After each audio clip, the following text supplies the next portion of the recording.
Sejam todos muito bem-vindos ao nosso vídeo top. Eu trago para você as últimas informações da mídia a respeito do Flamengo, que vai enfrentar agora o Botafogo no Maracanã no próximo domingo. E você, torcedor rubro-negro, que para acompanhar esse corte aí, não esqueça de deixar o seu like e também se inscrever em nosso canal. Bom, quem já jogou pelo Brasileiro e tá tranquilo essa rodada é o Flamengo. O Flamengo venceu o Vitória, já tá se preparando, né? Pensando no clássico contra o Botafogo pelas quartas de final do Campeonato Carioca. Eu vou lá pro Ninho do Urubu com o Bruno Halperin, porque o Flamengo ainda também está tentando se mobilizar no mercado, fez a maior contratação da história, né, com a chegada do Lucas Paquetá, mas a gente sabe que eles queriam realmente um atacante. Tentaram o Caio Jorge, deram todas as propostas que poderiam ser feitas e essa vaga ainda está aberta e o Flamengo está trabalhando para preencher, né, meu amigo? Salve, salve, Joana. Um grande abraço a quem nos acompanha no Taon dessa quinta-feira. Pois é, Flamengo segue no mercado, a gente sabe que essa prioridade é um centroavante. Bom, aqui no Ninho do Urubu, o técnico Felipe Luiz tem mais 3 atividades para definir o time para o clássico do próximo domingo, 5h30 da tarde, no Newton Santos, contra o Botafogo. Jogo único, valendo uma vaga na semifinal do Campeonato Carioca. Quem perder tá fora, por isso a tendência é de força máxima por aqui. Bom, o Flamengo aguarda o retorno de 2 jogadores, o lateral direito Varela, que ficou fora da partida contra o Vitória em função de dores no tornozelo direito. O Uruguai será reavaliado hoje, e tem a situação do Luiz Araújo, que não está mais no departamento médico depois daquelas dores musculares na coxa.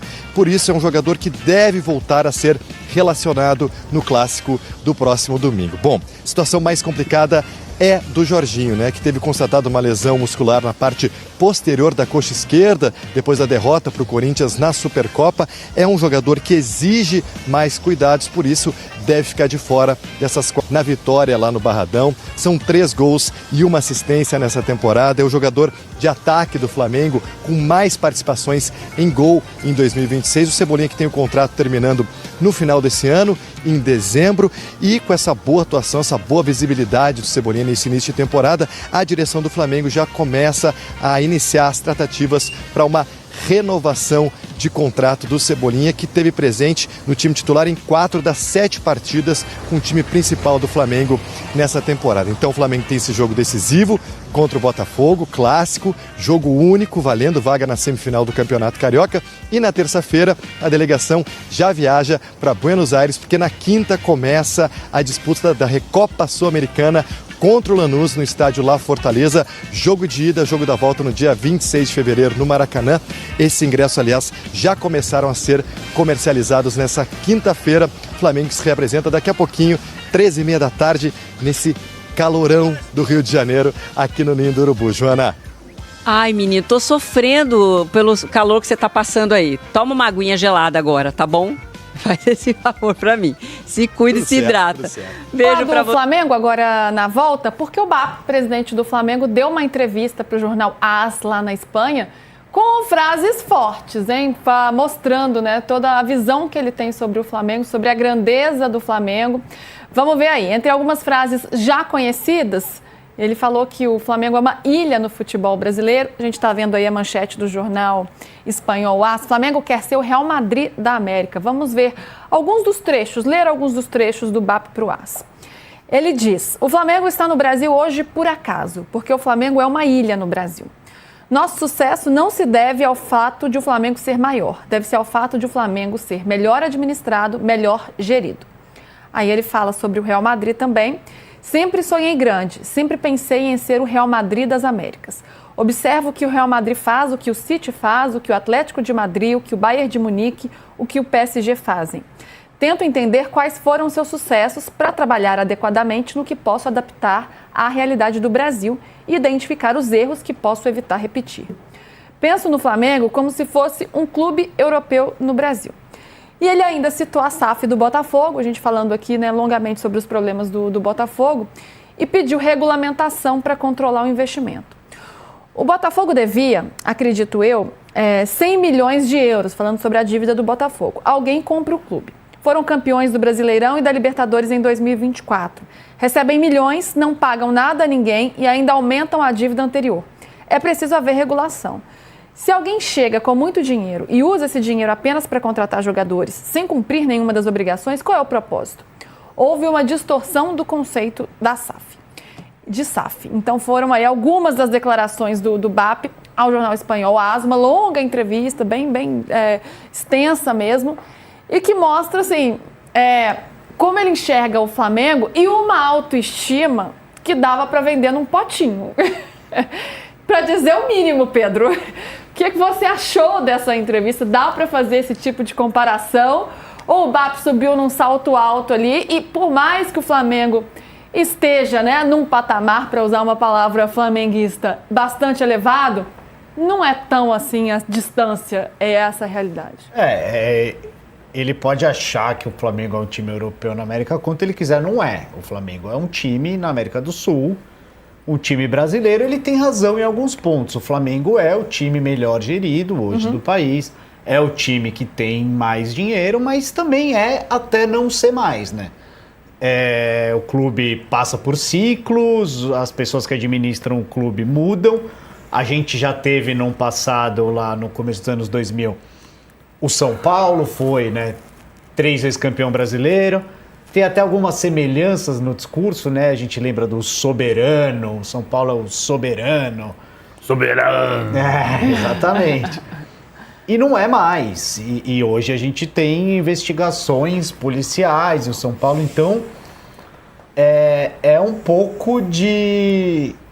Acho que você foi educada, uma autoestima muito alta, assim, E isso fica para sempre, né? Se a maré vira um dia e se daqui a alguns anos as coisas mudam, esse print vai estar aí eternamente, né? PVC, como você viu essa entrevista? Não, eu acho que o Flamengo trabalha para isso. O Flamengo tem trabalhado para isso há bastante tempo. Desde 2019, quando o Flamengo ganhou de 5-0 do Grêmio, eu fiz uma matéria, e o BAP era personagem daquela matéria, falando sobre... O Flamengo quer ser o Bayern. O Flamengo não quer ser o Real Madrid. O Flamengo quer ser o Bayern de Munique hegemônico no seu país. Mas o ponto é que para você ser um clube europeu na América do Sul, você precisa construir uma estrutura europeia na América do Sul. Senão a Europa não vai olhar para quem está aqui. E esse ponto do interesse individual versus o interesse coletivo é que é o grande contraste do futebol brasileiro.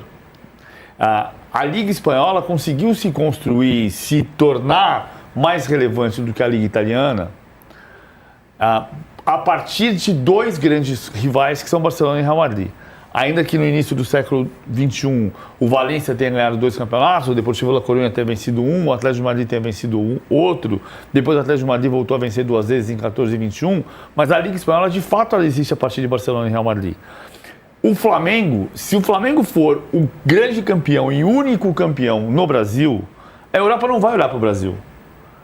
E como é que você vai internacionalizar o Flamengo? Numa Superliga que o Real Madrid acabou de desistir, o Barcelona saiu, o Real Madrid... A Superliga, que foi um sonho, desmininguiu. Justamente por não ter um interesse coletivo, ter um interesse individual de 5 ou 6 indivíduos. Então, para que o Flamengo seja um clube global, o Flamengo trabalha muito bem individualmente para isso. A minha percepção é que para haver clubes globais no Brasil, o Campeonato Brasileiro vai precisar ser global. Senão o clube não vai ser global, porque ele vai estar no lugar que não faz parte do globo. Sim. Em termos de administração, o Flamengo... o Palmeiras também, né? Você coloca aí nessa mesma disputa, mas são 2 times que estão em um patamar, em uma prateleira diferente. E o Flamengo conseguindo provar isso com os resultados, quando conquista o Campeonato Brasileiro, quando conquista a Libertadores numa sequência, num mesmo ano, pela administração que tem, pelos jogadores que tem. Então é evidente que o Flamengo está, de fato, acima, à frente dos outros clubes nesses termos. Sim. De resultados e de administração. É uma distância tão grande assim quanto ele coloca? É uma ilha, dá para dizer assim? Não, hoje eu acho que a distância é bem grande. Porque o clube que mais se aproxima dele, o Palmeiras, não tem o potencial econômico que o Flamengo possui. O Flamengo conseguiu, de fato, construir uma estrutura muito sólida a partir de 40 milhões de torcedores, né? Que é mais do que a população da Itália. Da Itália talvez não. 4 vezes a população de Portugal. O Flamengo tem como torcida 4 vezes a população de Portugal. E isso faz do Flamengo um poder gigante a partir do momento que ele consegue explorar esse mundo. Só que esse mundo está aqui dentro. Então, eu volto ao ponto. Entendo que o Flamengo, sim, ele pode ser o maior clube do Brasil e da América, mas esse mundo América precisa ser global, para que o globo olhe para cá. Se você não construir uma estrutura que tenha mais gente no mesmo caminho, vai ser difícil você ter uma andorinha que faça verão. Você viu aí o que a mídia está falando a respeito desse clássico carioca, né? E na sua opinião, quem vai papar essa? Quem vai ganhar os 3 pontos? Deixa o seu like, deixa um comentário e também se inscreva em nosso canal.